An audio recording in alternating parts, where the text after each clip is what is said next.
Right friends, welcome back to News Analysis and Features. This is 44th week from 26th October to 1st November. I would like to concentrate on two issues. First and the foremost is the Madhesis issue. Does India stretching too far? This is with regard to India-Nepal relations. Second one is the third India-Africa Forum Summit. Can India outsmart China? So we are going to deliberate on these two issues in this news analysis, and let us look at the Nepal issue first. And I would like to remind you that we have deliberated in detail with regard to the framing of the constitution by Nepal and enactment of the constitution on September 20th in our 38th week news analysis and features. 38th week news analysis and features, we deliberated in detail about constitution of Nepal and the drawbacks and deficiencies which were noted, and the agitation by Madhesis and Tharus, what was the logic behind it, what was the reason for their agitation. Those things we deliberated in 38th week news analysis, but now we are concentrating on the extension of that. Does India stretching too far, right? So before going into this aspect, please look into the geographical or physiographical regions of Nepal. In the plain regions popularly known as the Terai region, if you look at the Terai region, this is the plain region bordering India, and most of the Madhesis are staying in this region. Madhesis are staying in this plain region, and because of the tentative or proposed division of the Nepal into 7 states, Madhesis felt that their regions will be divided into various states. That's why their predominance will be lost. That is their first grudge. The second thing is, there is a clause in the constitution that if a Nepali girl marries an Indian man, then it is very difficult for the children to get Nepali citizenship. That means the Nepali constitution in one aspect is biased towards the men, right? So for these two things, these Madhesis are agitating, and this agitation is continuing for the past several days. And in view of the agitation, and in view of the mistrust created, and in view of the misgivings between both the countries, I am extending the discussion, right? So look at India and Nepal ties, how India and Nepal are connected. Let us start from our independence days. I am not going before that, because previously this Nepali kingdom was predominantly Hindu kingdom, monarch Hindu king and Hindu country. Now it is a secular country after the enactment of the constitution. I am taking the issue from 1947 onwards, and the origin is India-Nepal Peace and Friendship Treaty. This is of 1950. This treaty was signed between both the countries, which facilitated free movement of people and goods across the borders. There is a free movement of people and goods across the borders because of this treaty of 1950. Second important point is Nepal is dependent on India for all their supplies, including petroleum supplies, because Nepal is a landlocked country and it is accessible by road predominantly from Indian side, because it is connected to India through the plain routes. Towards China it is mountainous terrain, towards India it is plains. That's why, being a landlocked country, it is predominantly dependent on India for its trade supplies. Day-to-day essentials will travel through India, including petroleum supplies. Third important point is several Nepalis are staying in India, sending money back to Nepal, that is foreign remittances, and that remittances form substantial part of Nepalese economy. That is the third important point. And more than these things, religious and cultural bonds are much more stronger between these two countries, because India is predominantly Hindu country and Nepal is also predominantly Hindu country, right? So this is the backdrop, and Now let us look at the relations in 2014 and in the recent past. In the year 2014, Prime Minister Narendra Modi visited Nepal 2 times and the relations were quite normal. And when the earthquake occurred in the month of April 2015, India is the country to rush immediately, and it was applauded from many quarters, but it was also criticized for the so-called big brother attitude by India. That is different story, but India expressed its solidarity and India sent its supplies immediately to Nepal after the devastating earthquake, right? Third point is, during the formation of the new constitution, please mind it, the Nepal constitution took 7 years for formulation. Whatever the reason, it took 7 years. So during 7 years of time, India never interfered much, and Nepal has framed their own constitution during a span of 7 years. Right? This was up to September 2015. Relations were quite normal, but things turned sour from September 15th. And please don't forget, the constitution was adopted by the Nepal government on 20th September 2015.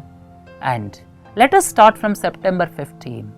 Just a few days before enactment of the constitution by Nepal, India tried to stop the enactment of the constitution in the last minute.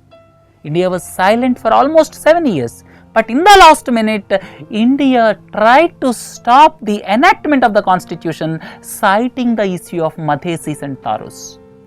Second important point is September 20, when the constitution was enacted by Nepal, several countries sent their good wishes, including China, but India was not able to send good wishes to its trusted neighbor since 1950. The other important point is the blocking of trade routes. I have already told you, Nepal is connected to India through trade routes because of predominantly it is the plains. China is connected through hilly terrain, but India is connected through plains. That's why supplies goes to Nepal through India, being a landlocked country, but trade routes were blocked since September 25. India blames that is due to Madhesis agitation. But the perception in Nepal is entirely different. Nepal feels India is behind the blockade. That means the predominant perception inside Nepal is India is indirectly supporting to Madhesis. This created lot of mistrust in recent times, right? So because of these things, what happened during the past few days and what will happen if this continues, we are going to look at it. First and the foremost thing is Nepal may tilt towards China. Already Nepal signed oil supply agreement with China. Second important point is Nepal may internationalize the issue because of the blockade of trade routes. Already Nepal raised the issue with the United Nations Human Rights Council. Third important point is it may lead to further widening of mistrust between India and Nepal, which is not good because of their religious, cultural, historic ties.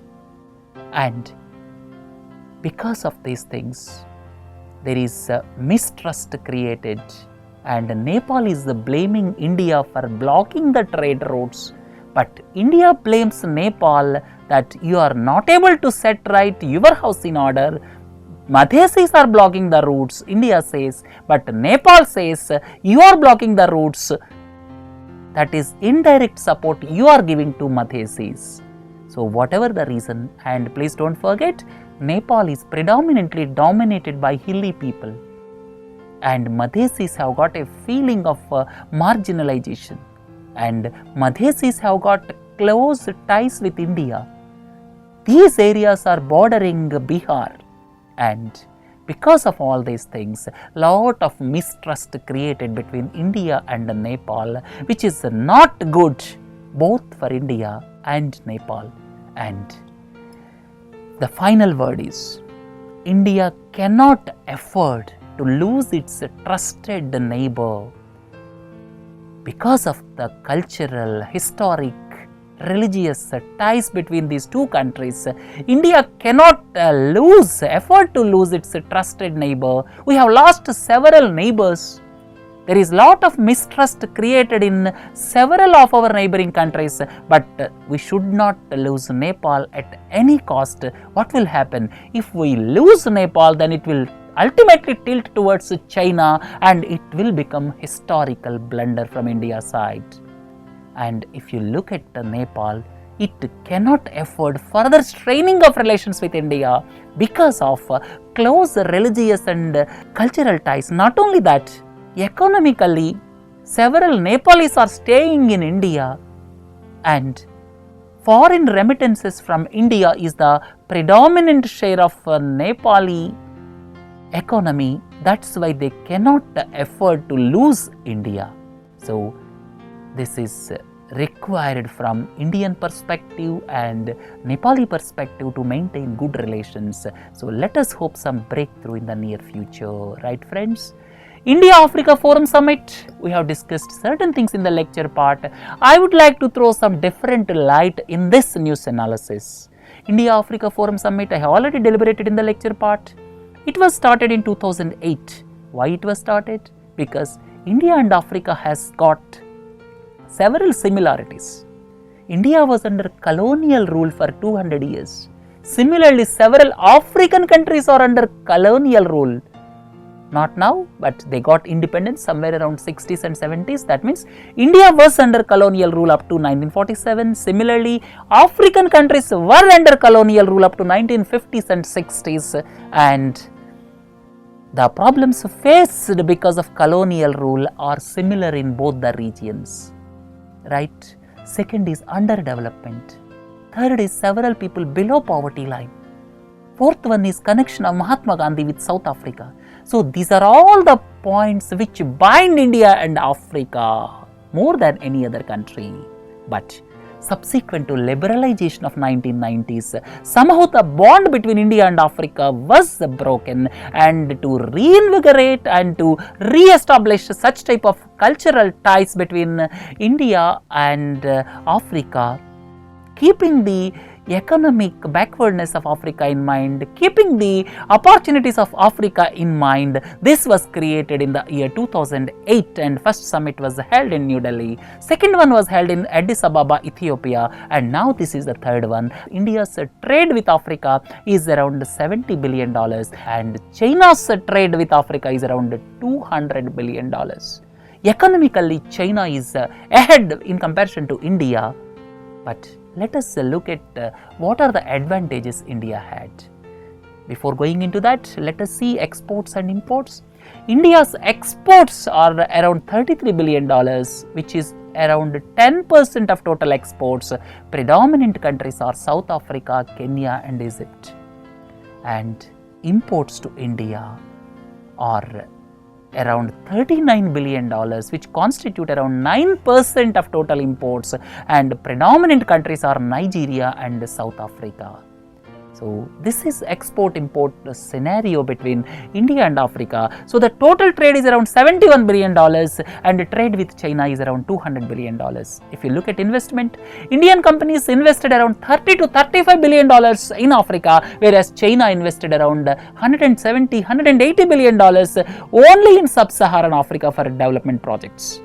So India cannot match with China as far as the scale of economics is concerned, right? So now look at the problems of the exports from Africa. I would like to concentrate on the structural deficiencies in exports. When you come to Africa, the exports increased substantially. In the year 2005, total exports from Africa $213 billion, whereas exports in 2014 $552 billion. Compounded annual growth rate of 11% was achieved, which was definitely impressive. But if you look at the exports in detail, you will come to know there is some structural problems in the export front in Africa. One is most of the exports are commodities. If you look at Nigeria, 90% of the exports are oil and gas. Angola, oil forms the major component of its exports, and in several countries, they export raw materials to China and other countries. That means instead of finished product, the majority of African countries are exporting raw materials, and predominantly China is taking them. And as the predominant exports are commodities, it has got its own problems because of volatility in prices and not being able to create value addition. If a country creates something out of the raw materials, then it will add to value addition. But what is being happened in Africa case is they are exporting raw materials, no manufacturing base is formed and no jobs are created. That is the major structural problem with regard to the exports in Africa, right? So the financial part are $10 billion of low-cost credit and $600 million of grant. Those things I covered in the lecture part. And let us look at what exactly emanated from the summit. First and the foremost is, this is the largest assembly of African leaders of 54 countries outside Africa. It is the largest congregation of African leaders outside Africa. Second point is biggest gathering of heads of state. 41 heads of state participated. That is the biggest gathering on Indian soil after the non-aligned summit of 1983 when Indira Gandhi was the Prime Minister. The other important aspect is common perspectives like counter-terrorism and other salient points which were declared through Delhi Declaration 2015. Another point is decision to establish a joint monitoring mechanism during the next 3 months. And on UNSC reforms, United Nations Security Council reforms, both have stick to their positions. And overall, the strategy is to align India's Africa policy with African Union's Agenda 2063. All of you are well aware, African Union is there. That is the conglomerate of 54 countries by replacing Organization for African Unity, right? So these are the points emanated from the summit. And finally, what can we conclude from this summit? Definitely 41 heads of state gathering in India is the biggest success. And what is the road ahead for India to sustain relations with Africa so as to outsmart China? The first and the foremost point is India should get the full support of African countries for reforms in United Nations Security Council, because for reforms in United Nations Security Council, India and Africa are on the same page. That's why there is a synergy of ideas. There will be similarity of purpose for achieving this goal, which can make these countries together. The other important aspect is we cannot match with China's investments. China is much ahead. Hence, India should bank upon cultural ties, colonial past. I have already told you the problems faced by India and several African countries are almost on the same platform. Underdevelopment, malnutrition, several people below poverty line, and hundreds of years of colonial rule. These are the common traits of both Africa and India. What India needs to do is, based on mutual goodwill, further India should strive to enhance cultural and historical ties. The last point is India can do a lot because of advancements in information technology space. Tech related companies or startup ecosystem can be developed in Africa because already certain organizations like M-Pesa or Price Check in South Africa are doing wonderful job. That's why India can do a lot so as to foster the culture of startups in Africa. That way we can outsmart China. So these are the ways which India should look at to outsmart China and to further take ahead the relations and ties between India and Africa. Right? With this, let us conclude the news analysis and features. Friends, have a nice day. Thank you.